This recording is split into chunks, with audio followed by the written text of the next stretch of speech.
Huh?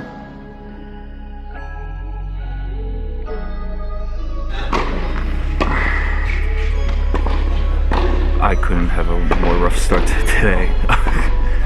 Fire alarm goes off. Don't go to sleep till 4. Wake up at 9:30. So I got a solid maybe 7 hours sleep. I don't know. I couldn't tell anymore. But they really did a good job with the whole renovation of the place. Actually, looks good. Very well set up.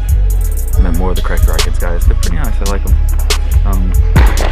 But I'm gonna try to get some more behind the scenes footage because there's a lot more today. You have to pay for tickets now, so it's gonna be probably a little bit more packed. They sold out tomorrow's session, from what I've been told. So Schneer's practicing right now. I'm gonna try to get some footage of him today. Yeah, we just got a lot, just some quarterfinals action today. Now we'll play at 6. So, and then we might go see who they play their match. Why not, right? But yeah. Here we go. Let's start day 6. Day 6. Here we go.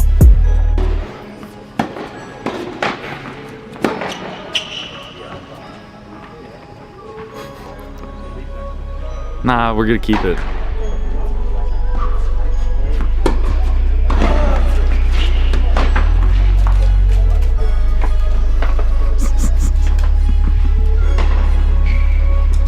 Hey, don't be intimidated. Oh, sorry.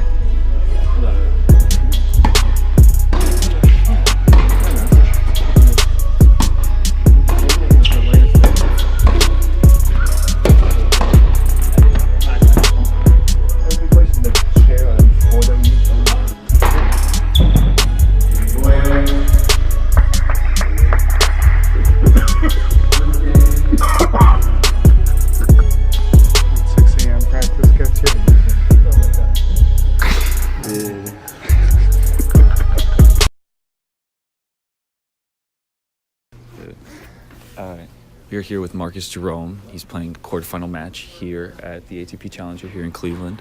I think my first question to you is, can you talk about like your story behind the racket a little bit, if you want to? Yeah. What part of the story would you like to? Let's start with the hip surgeries, right? Yeah. As a player, how do you mentally recover from that kind of stress of having an injury that's that big? Well, it was definitely tough because the road would just seem so long, especially at the beginning, knowing that I wasn't gonna play for 10 months at least. So I think the idea that it was gonna be such a long road back. Was really difficult, but then again I also had really good physical therapy, and then I had a good group of friends and team around me that kept me motivated, and I think I just kept in mind what I've been doing this all my life, and that I really just did not want to end on a note like that. And so I knew that I just had to trust the people that have a lot of experience with it, and I just had to take my time and not rush into it. Do you travel by yourself? It's a mix. Okay. Sometimes I travel with friends like Carousel and the other guys that are on the tour, and sometimes sometimes coaches. If a USTA coach is in town, I'll be with them. But this week I'm alone. Been hanging out with all the other Americans. Do you what's it like to travel alone, especially to tournaments like these? Because I feel like not a lot of people get that understanding of the grind that you guys have to go through. Yeah, it's difficult. I think that was something that was very difficult, and that was one of the biggest adjustments. Is growing up, especially going to UCLA, and then growing up, there's always people there that were with me, and so it was very difficult doing it alone. You're playing and it was very difficult. You go play and sometimes you look up at the box and there's nobody. Yeah. So and they can be really, sometimes it makes you question kind of like, why am I doing this? But then it really kind of comes back to the idea that this is a dream of mine and not what other people put on me. Yeah. And so I think I go back to that and how it's just really a dream of mine, and that even if I'm alone, I still don't feel necessarily alone because I've got my family and friends back home that I always just talk to every day.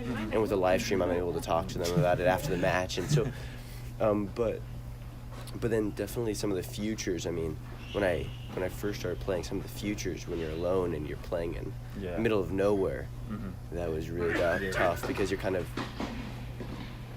you're playing alone, and the road kind of just seems so disconnected from this is where. This is the road to play. Path. This is the path to go to play Grand Slams. Yeah. And sometimes it didn't feel that way. Yeah. And I think it's just an understanding that it is a long road and that to keep putting one foot in front of the other. When did you first start playing Futures? I started playing when I was 16. Okay. Futures itself at 16? Yeah, Futures, but not many. I played mostly USTA Nationals, and but I played a couple. I got my first point when I was 16, and so that was a huge highlight. I remember my coach was like, we'll take you to a nice dinner when you get your first point. And then I started kind of playing more when I was 18, 19. Okay. And go ahead. No. Sorry, no, go ahead. No. Would you recommend kids playing the junior level ITFs and future ITFs if they wanted to go pro or on their path to college versus USTA level, or is it a bit of a mix? I think a mix, because I think there is that aspect where you do want to play people that are better than you, because that's how you improve, but you also need to be able to beat the people you're supposed to beat. So I think that it does need to be a mix. Okay. Like, there's just different examples of people. Like, I know growing up, Jack Sock, he never played up. He always played his age, but he dominated. Yeah. So, but then they also know guys that played up and that were successful doing that. So I think you need to be able to beat the guys that you're supposed to beat, but you do need to be challenging yourself and pushing the limit. Pushing yourself. Yeah. Do you think kids should go to college versus going straight pro, or what's your thought on that? I think it's just so dependent on the player. I think for me, college was awesome. I was not mature I was not ready for playing pro. To go the grind, full adult. Grind, and I think a lot of players don't understand the grind that goes along with it. It really sounds awesome. Yeah. And it's a lot of fun, but I think also when you're 17, 18, not a lot of people get it. It's initially maybe you're getting a lot of wild cards, do well, and it's really glamorous. Yeah. But it's not easy.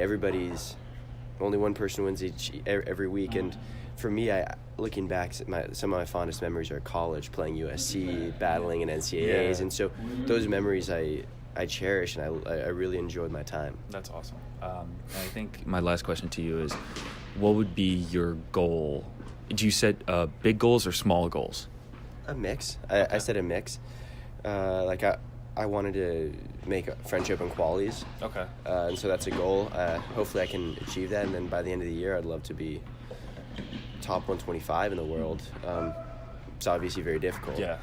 But then there's also every day I kind of go back and just kind of what do I need to do this week? What do I need to do tomorrow? What do I need to do in my game? And so I think it's a mix. They're the bigger goals, but then it's also the goals that need to be what can I do to get there? So being more realistic within your vision. Within my vision, and having an idea of what I need to do every day to get better, and that's how you're going to get. That's how you're going to get improve. Yeah.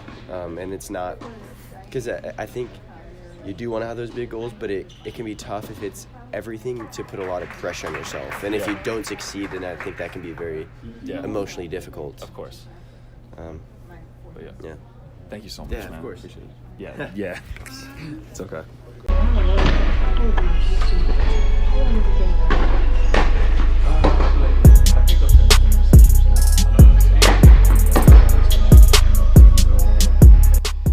So I hope you guys enjoyed today's vlog. It's really late. Oh god, I have to shut this.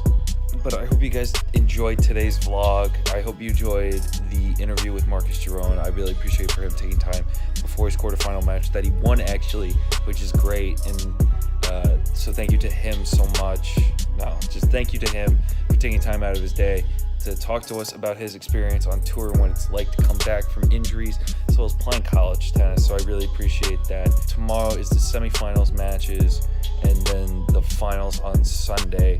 The next couple vlogs will probably be shorter because of the less amount of activity that's going on at the tournament, but I hope you guys are still continuing to watch them, because I'm trying to make them as entertaining as possible for you guys to see what's going on behind the scenes. So I hope you guys enjoyed today's vlog. Make sure you follow us on all our social medias, Facebook, Twitter, Instagram, and make sure to hit that subscribe button so you don't miss any of the action from behind the scenes here in Cleveland and for future tournaments as well. So click that notification button, and if you want to see more behind the scenes content as well as reading cool articles and cool Tweener Head Tennis merchandise, go to tweenerheadtennis.com. I hope to see you guys tomorrow and for the rest of the time I'm here, as well as continuing our journeys from behind the scenes. Hope to see you guys soon. Thanks, guys.